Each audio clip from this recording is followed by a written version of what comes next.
네, 이번에는 홈페이지를 통해 들어온 여러분의 고민들 만나보도록 하겠습니다. 어떤 사연인지 먼저 볼게요. 요즘 다들 아시다시피 코로나 바이러스로 인해 결혼식을 올리는 것도 돌잔치를 하는 것도 눈치가 보입니다. 이미 오래전부터 예정돼 있던 날짜지만 그래도 시국이 시국인 만큼 예식을 미루려고 합니다. 그런데 예식업체에서 결혼을 거기서 안 하겠다는 것도 아니고 미루겠다는데 위약금을 내라고 합니다. 신혼여행을 예약해둔 여행사도 마찬가지고요. 이런 경우 위약금을 내야 하나요? 일부러 날짜를 연기하는 것도 아니고 비상사태인데요. 라고 보내주셨습니다. 아, 정말 안타깝습니다. 마음이 좀 착잡해지는데 이게 굉장히 인생에서 행복해야 할 시기 아닙니까? 결혼도 마찬가지고 뭐 돌잔치도 마찬가지인데 다 취소하고 미루고 이런 분들이 굉장히 많은 것 같아요. 일단 미루는 것도 억울한데 위약금까지 내라고 합니다. 이런 경우면 계약 조건상의 서류상으로 보면 위약금 내야 될 것 같기도 하고 아니면 재난 상태지 않습니까? 어떻게 해야 맞습니다. 되나요?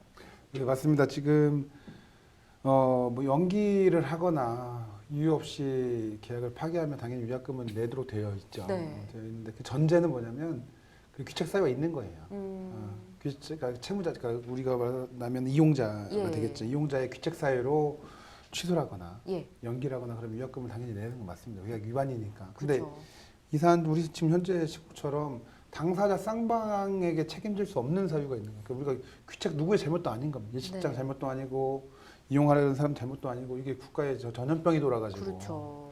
이걸 우리가 이제 불가항력이라고 얘기를 하거든요. 예. 불가항력이라고 얘기하는 책임질 수 없는 사유로 인해서 그런 걸 불가항력이라고 하는 대부분의 불가항력에는 서로 책임지지 않는 것으로 되어 있습니다. 민법도 마찬가지고요. 예. 그래서 원칙적으로는 이런 당사자 쌍방의 책임이 없는 경우에는 채무자가 이제 그 위험을 부담하도록 되어 있는데 예. 이런 천재지변 같은 경우에는 아무런 책임지지 않는 걸로 면책되는 걸로 해서 쌍방이 그냥 각자 위험 부담하는 걸로 되어 있기 때문에 네. 우리 상황 같은 경우는 이게 불가항력이냐 과연 코로나가 네. 예를 들면 뭐 코로나 청정 지역이라고 표현하기는 좀 뭐하지만 네. 확진자가 있는 지역에서 우리 동에 있는 사람이 신부야. 네. 우리 동에 발생을 했어. 그러면 이제 문제가 되겠죠. 그렇죠. 그게 아니라 청정 독도에 울릉도에 사는 분이 갑자기 얘기해서 코로나 때문에 취소한다. 네. 그건 약간 불가항력이 아닐 수도 있기 그렇죠. 때문에 케이스 바이 케이스로 좀 보셔야 될 것 같은데 네. 지금 이제 점점 늘어나고 있지 않습니까? 1,000명이 육박하고 있고 지금 너무 1,000명이 넘어갈 수도 있고 지금 넘었죠, 오늘. 넘었죠. 예. 아 넘었습니까? 네. 넘었고 또 중국도 우리나라를 못 들어오게 막는다고 이런 식으로 정도까지 확장이 된다면 불가항력으로 인정될 수가 가능성이 높겠죠. 그렇죠. 그럼 그런 경우에는 예식업체 요구에 안 따라도 네, 되겠죠, 그렇습니다. 변호사님? 네, 책임이 안 져도 그러니까요. 자, 일단 명확하게 이 부분은 말씀을 좀 드렸습니다. 그리고 여행사 측을 좀 알아보도록 할게요.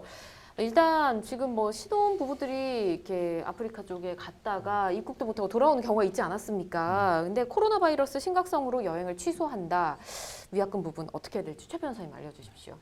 그러니까 계속 위약금적인 부분이 문제가 되고 있어요. 뭐 예. 코로나 사태뿐만이 아니라 예전에 메르스 사태나 뭐 사스 사태에서도 실제로 여행객이 취소를 하는 경우도 예. 있지만 지금처럼 아까 아프리카나 이런 데서 입국 거부를 당했을 때 여행사 측에서 제공하지 못해서 예. 호텔이나 아니면은 어떤 항공권 같은 경우에 제공하지 못해서 여행사에서 취소하는 경우들도 있거든요.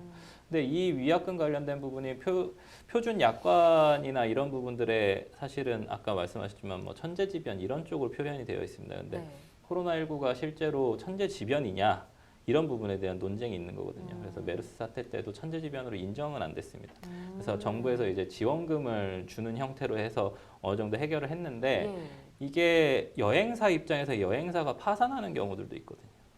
이런 그렇죠. 위약금 문제 때문에 위약금을 너무 많이 배상하다 보면 파산하는 경우들도 있기 때문에 예. 실제로는 누가 이제 부담을 해야 되느냐 이 부분에 대해서 뭐 법적으로 아까 말씀하셨지만 누군가가 책임질 수 있는 그런 부분들이 아니라서 위약금 부분은 원칙상은 계약에 정해져 있다면 계약대로 하되 예. 만약에 계약이 없으면 실제로는 해결이 안 돼서 소송으로 해결할 수밖에 없거든요. 그러니까 이게 소송으로 만약에 근데 해결을 하자고 한다면 이게 코로나가 천재지변이나 불가항력이라는 걸 또 입증을 해야 될 것이고 그래서 여러 지금 문제점들이 발생해서 실제로 소송으로 미화되려고 하는 조짐이 좀 보입니다. 예. 그래서 계속적으로 국민들이 요구를 하고 있고 메르스 같은 경우에도 요구를 했으나 실제로 정부는 아무것도 정한 게 없어요.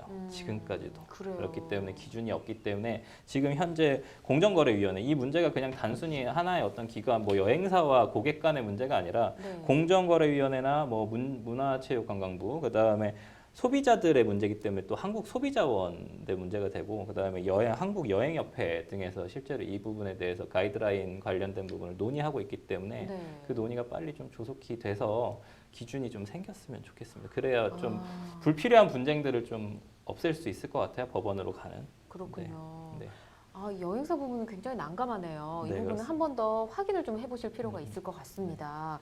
자, 이렇게 답변 일단 드리고요. 자, 그리고 상식적으로 이해가 안 가는 행동들이 또 나타나고 있습니다. 어떤 분이 뭐 어떤 식당에 코로나 환자가 다녀갔다라고 SNS에 글을 올려서 알고 보니 실제 그런 일이 없었는데 손님들이 아무도 안 가는 그런 사태가 벌어지기도 했다고 하거든요.